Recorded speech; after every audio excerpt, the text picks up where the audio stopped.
विश्वानर के घर में पुत्र रूप से शिव का प्रादुर्भाव। पिछले अध्याय में हमने जाना कि कौन सा ऐसा स्तोत्र है जिसको पढ़ने से पुत्र की प्राप्ति निश्चित है।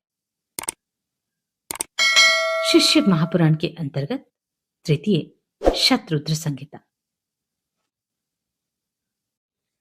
नंदीश्वर बोले, हे सनत कुमार, घर आकर उस ब्राह्मण ने परम हर्ष से युक्त होकर अपनी स्त्री से सारा वृतांत कह सुनाया।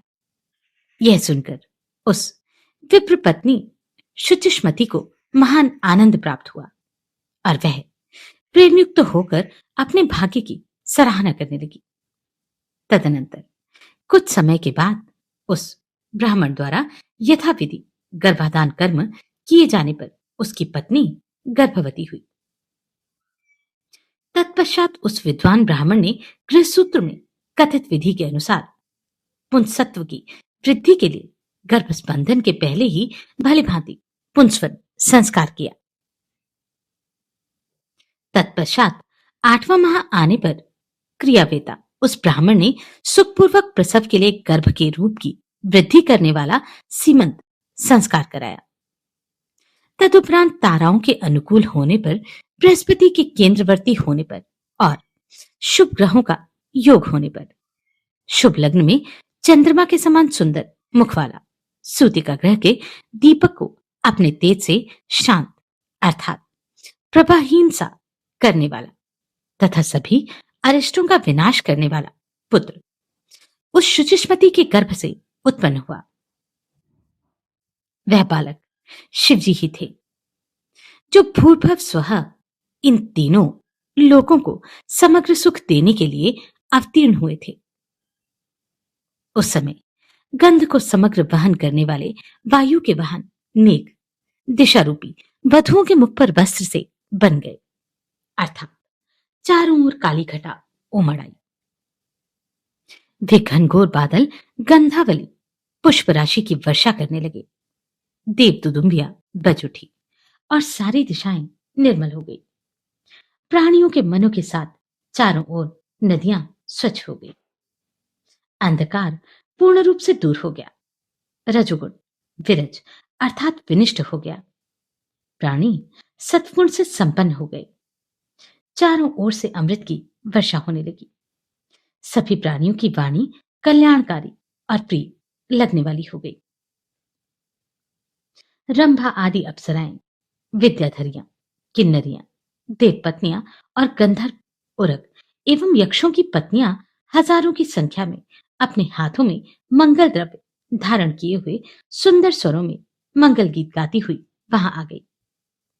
मरीचि, अत्रि, पुलह, पुलस्त्य, क्रतु, अंगिरा, वशिष्ठ, कश्यप, अगस्त्य, विभांड, मांडवी पुत्र लोमश, रोमचरण, भरद्वाज, गौतम, भृगु, गालव, गर्ग, जातुकर्ण्य, पराशर, आपस्तंभ, याज्ञवल्क्य, दक्ष, वाल्मीकि, मुद्गल, शातातप, लिखित, शिलाद, उच्च वृत्ति से जीविका चलाने वाले शंख, जमदग्नि, संवर्त, मतक, भरत, अंशुमान, व्यास, कात्यायन, कुत्स, शौनक, सुश्रुत, शुक, ऋषिशृंग, दुर्वासा, शुचि, नारद,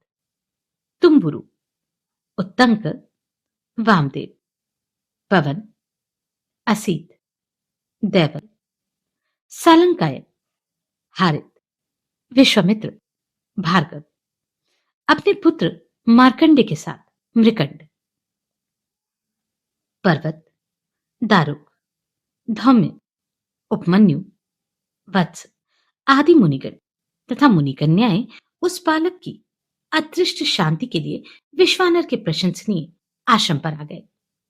बृहस्पति सहित ब्रह्मा तथा भगवान विष्णु, नंदी, भृंगी तथा पार्वती सहित शंकर, महेंद्र आदि देवता, पातालवासी नागगण एवं अनेक प्रकार के रत्न लेकर नदियों सहित समुद्र वहां गए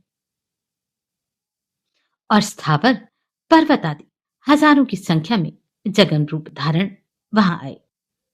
उस महोत्सव में अचानक असमय में चांदनी उत्पन्न हो गई। उसके बाद ब्रह्मा ने विनम्र होकर स्वयं उसका जातकर्म संस्कार किया।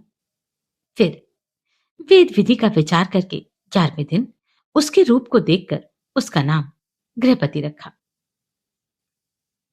उन्होंने नामकरण के समय श्रुति के मंत्रों का उच्चारण करते हुए चारों वेदों के 4 मंत्रों से उसे आशीर्वाद देकर लौकिक रीति का आश्रय लेकर रक्षा मंत्रों से उसकी बालोचित रक्षा संपन्न की और फिर हंस पर आरूढ़ हो सबके पितामह वे ब्रह्मा जी अपने धाम को चले गए। इसी प्रकार विष्णु के साथ शंकर भी अपने वाहन पर आरूढ़ हो अपने लोक को चले गए। वे आपस में विचार कर रहे थे कि अहो, कैसा इसका रूप है, कैसा विलक्षण, तेज, कैसा इसका अंग प्रत्यंग है और इसके सभी अंग लक्षण कैसे हैं। देखो, शुचिष्मति कैसी भाग्यवती है कि इसके गर्भ से साक्षात शिवजी प्रकट हो गए। अथवा शिवजी के भक्तों में इस प्रकार की घटना कोई आश्चर्य की बात नहीं, जिससे उनके द्वारा अर्चित रुद्र स्वयं प्रकट हो गए। इस प्रकार आपस में प्रशंसा करते हुए पुलकित रोमों वाले सभी देवता विश्वानर से आज्ञा ले जिस प्रकार आए थे उसी प्रकार चले गए। पुत्रवान व्यक्ति पुत्र से लोगों को जीतता है, यह सनातनी श्रुति है। इसलिए समस्त गृहस्थ पुत्र की कामना करते हैं। पुत्रहीन का घर सूना है, पुत्रहीन का धन कमाना व्यर्थ है, अपुत्र का तप खंडित है। जिसको पुत्र नहीं वह कभी पवित्र नहीं होता। पुत्र से बढ़कर कोई परम लाभ नहीं, पुत्र से बढ़कर कोई परम सुख नहीं, तथा इस लोक अथवा परलोक में पुत्र से बढ़कर कोई परम मित्र नहीं।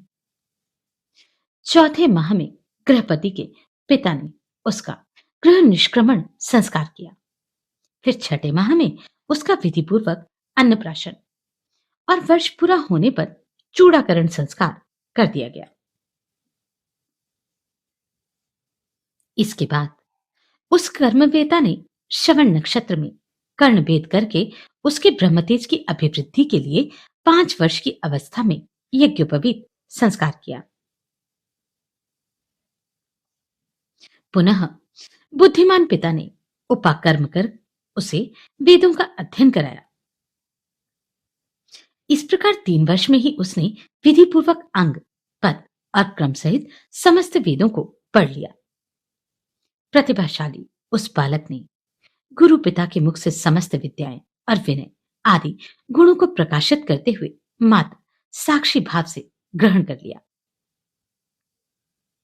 तदुपरांत 9वें वर्ष में माता पिता की सेवा में निरत गृहपति तथा उसके पिता विश्वानर को देखने के लिए नारद जी वहां आए। कौतकी देवर्षि नारद जी ने विश्वानर की पर्णशाला में प्रवेश कर अर्घ्य आसनादि कर्म से ग्रहण कर उनसे कुशल मंगल पूछा और उसके बाद शिव के चरणों का ध्यान करके उनके सामने ही उनके समग्र भाग्य तथा पुत्र धर्म का वर्णन विश्वानर से किया। नंदीश्वर बोले, हे सनत कुमार, तदुपरांत मुनि नारद जी के द्वारा इस प्रकार कहे जाने पर वह शोभा संपन्न बालक माता पिता की आज्ञा प्राप्त कर भक्तिपूर्वक उनको नम्रता से प्रणाम कर बैठ गया। नारद जी बोले, हे वैश्वानर, मैं तुम्हारे लक्षणों की परीक्षा करूंगा। तुम आओ, मेरी गोद में बैठ जाओ और अपना दाहिना हाथ मुझे दिखाओ। तब विद्वान नारद जी बालक के तालु जीवा आदि को देखकर शिवजी की प्रेरणा से विश्वानर से कहने लगे, हे विश्वानर, हे मुने, मैं आपके पुत्र के सब लक्षणों को कहता हूं, उसे आदर पूर्वक सुनिए। आपके पुत्र के सभी अंग उत्तम लक्षणों से युक्त हैं, इसलिए यह अत्यंत भाग्यशाली है। किंतु इसके सद्गुण संपन्न, संपूर्ण, शुभ लक्षणों से समन्वित और चंद्रमा के समान निर्मल कलाओं से सुशोभित होने पर भी विधाता ही इसकी रक्षा करे। इसलिए सब तरह के उपायों से इस बालक की रक्षा करनी चाहिए, क्योंकि विधाता के विपरीत होने पर गुण भी दोष हो जाता है। मुझे इस बात की शंका है कि 12वें वर्ष में इस पर वज्रपात अथवा अग्नि से विघ्न आ सकता है। ऐसा कहकर नारद जी जैसे आए थे वैसे देवलोक को चले गए। विश्वानर और उनकी पत्नी शुचिष्मति इस अत्यंत दुखदायक कथन को कैसे सह पाते? जानते हैं आगे क्या हुआ अगले अध्याय में। नमस्कार, मैं आभा शर्मा चावास। अगर आपको ये प्रश्न सराहनीय लगे तो आप कंट्रीब्यूट कर सकते हैं।